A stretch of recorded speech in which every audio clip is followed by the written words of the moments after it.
Hello students, आइए देखते हैं अगली हेडिंग मैकेनिज्म ऑफ ब्रीदिंग के बारे में।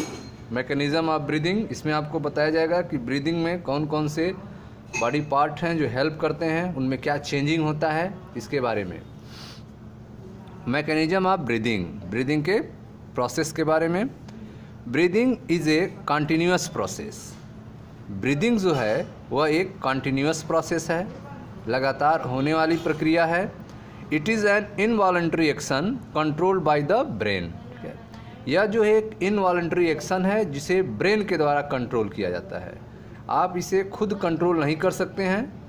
यह एक इनवॉलंटरी एक्शन है, अनैच्छिक क्रिया है, यह आपकी इच्छा से नहीं होगी, यह ब्रेन के द्वारा कंट्रोल की जाती है। It is an involuntary action controlled by the brain. When we breathe in the body receive a constant supply of fresh air. जब हम सांस लेते हैं तो बॉडी को लगातार फ्रेश एयर की सप्लाई होती रहती है, बॉडी में लगातार फ्रेश एयर रिसीव होता रहता है। व्हेन वी ब्रीद आउट, जब हम हवा को छोड़ते हैं, बाहर निकालते हैं, the carbon dioxide produce in body is removed. तो बॉडी में जो भी कार्बन डाइऑक्साइड होता है वह रिमूव हो जाता है, निकल जाता है। Breathing consist of two process. Breathing में दो प्रोसेस होते हैं, इनहेलेशन एंड एक्सहेलेशन। इनहेलेशन में बॉडी में ऑक्सीजन की सप्लाई होती है और एक्सहेलेशन में कार्बन डाइऑक्साइड को बॉडी से रिलीज किया जाता है।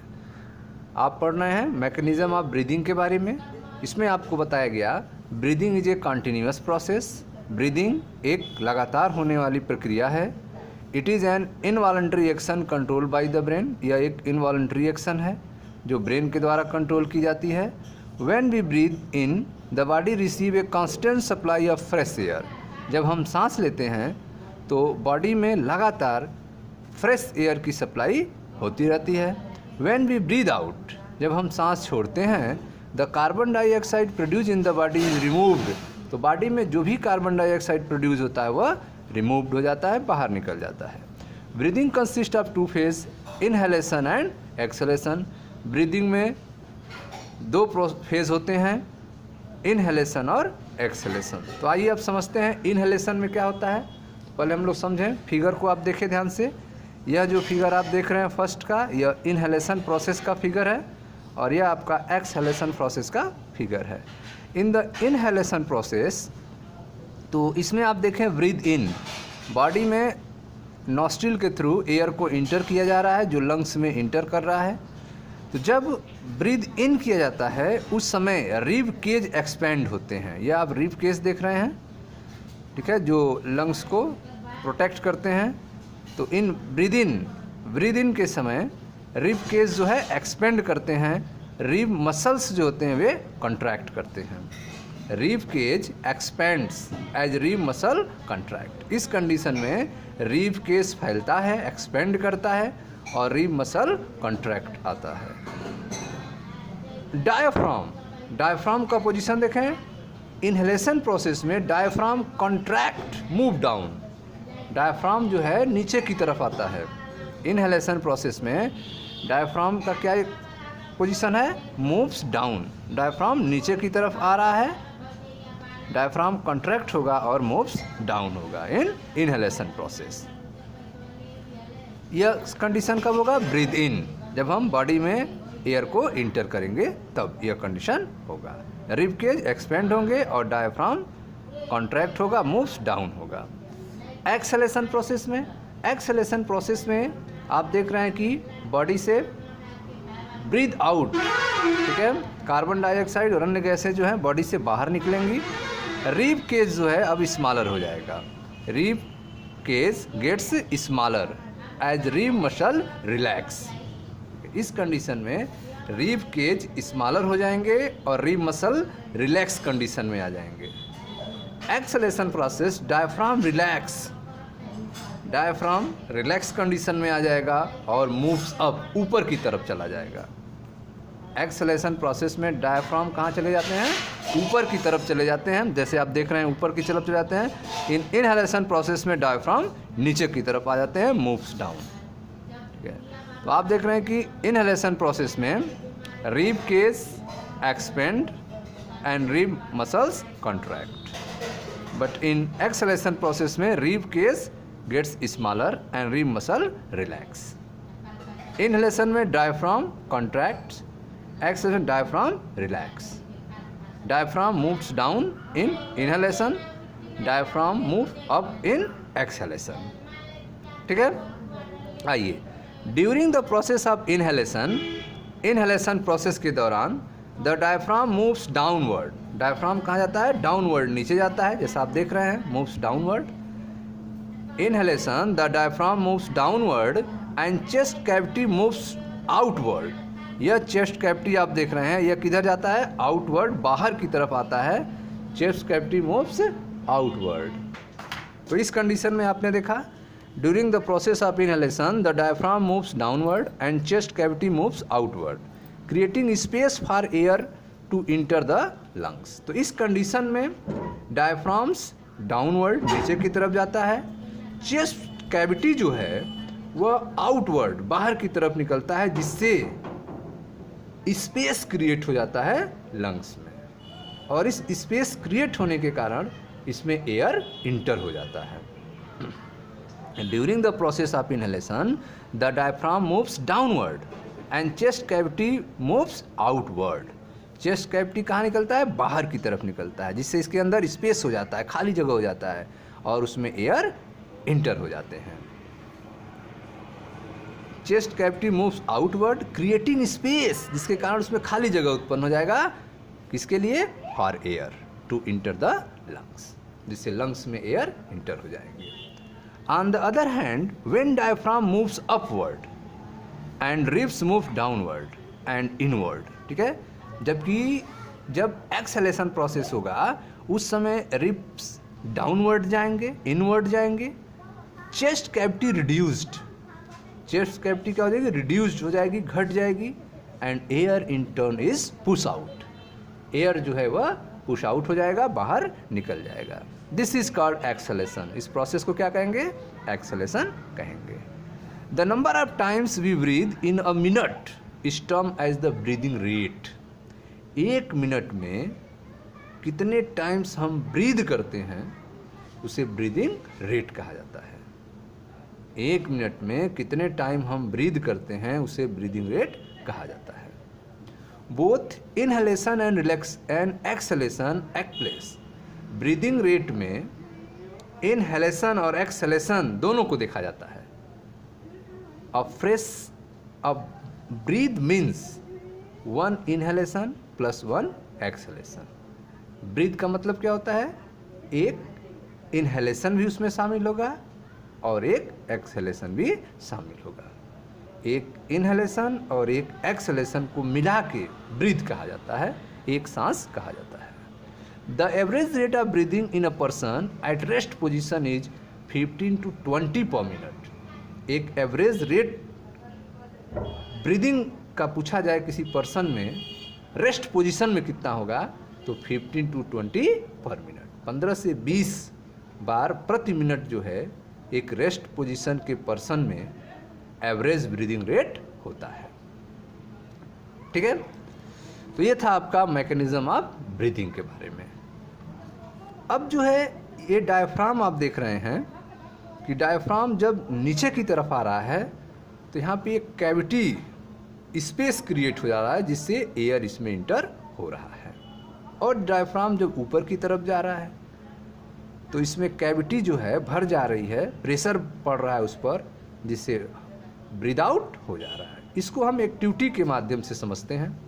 तो यहाँ पे एक एक्टिविटी दिया गया है मूव ऑन में, जिसमें यह समझाया गया है कि कैसे जो है स्पेस क्रिएट होता है लंग्स में और एयर बाहर से अंदर आते हैं।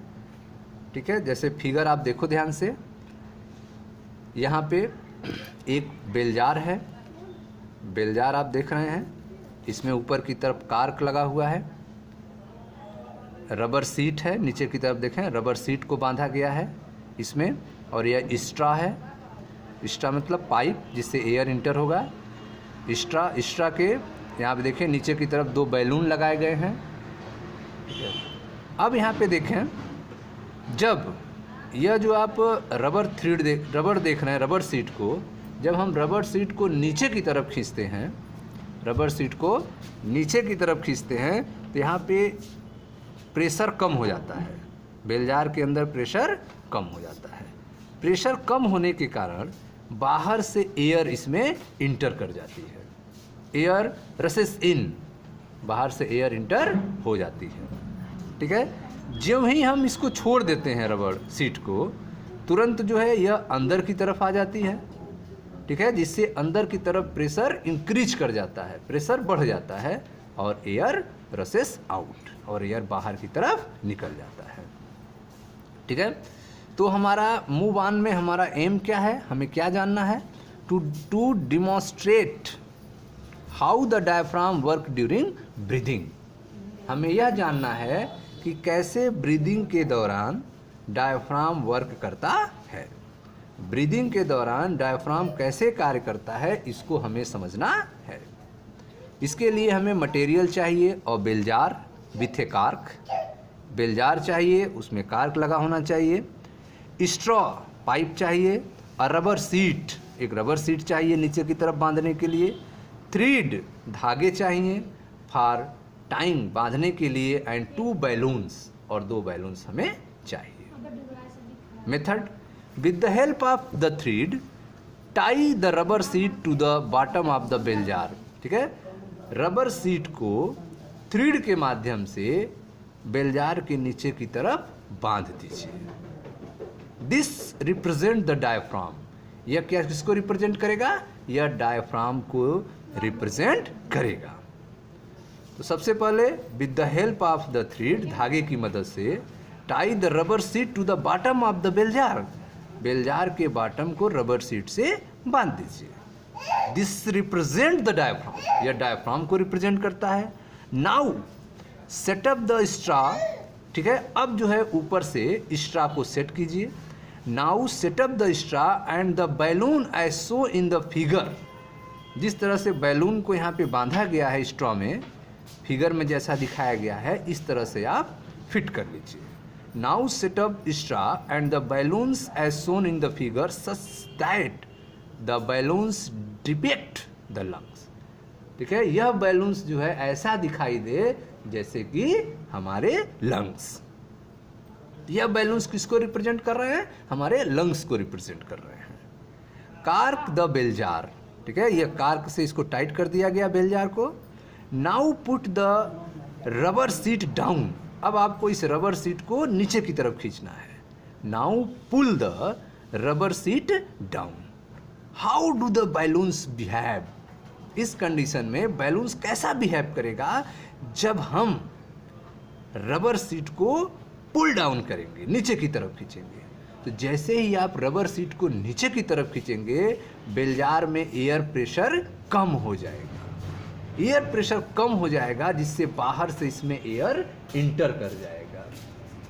ठीक है, तो इस कंडीशन में आप देख रहे हैं कि now pull the rubber sheet down, how do the balloons behave? Do they get filled up with air, क्या यह एयर से भरेगा? Yes, fill the air. Now leave the rubber sheet, अब रबर सीट को छोड़ दीजिए। Do the balloons get deflected, क्या balloons जो हैं वो डिफ्लेक्टेड हो जाएंगे, सिकुड़ जाएंगे? यस।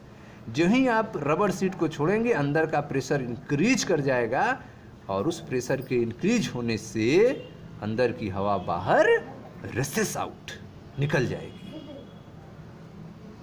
इस एक्टिविटी से आपको क्या ऑब्जर्वेशन हुआ, क्या आपने इससे महसूस किया, क्या आपने कंक्लूजन निकाला, निष्कर्ष निकाला? When the rubber seat is pulled down, जब आपने रबर सीट को नीचे की तरफ खींचा, the space in the bell jar increases, तो बेल जार के अंदर का स्पेस क्या हो गया? इंक्रीज कर गया। And the air pressure in the bell jar reduce, bell jar के अंदर का एयर प्रेशर क्या हो गया? घट गया। तो जब आप रबर सीट को नीचे की तरफ खींचेंगे, बेल जार के अंदर का प्रेशर क्या होगा? स्पेस जो होगा वो इंक्रीज कर जाएगा, और स्पेस के इंक्रीज होने के कारण एयर प्रेशर बेल जार के अंदर घट जाएगा।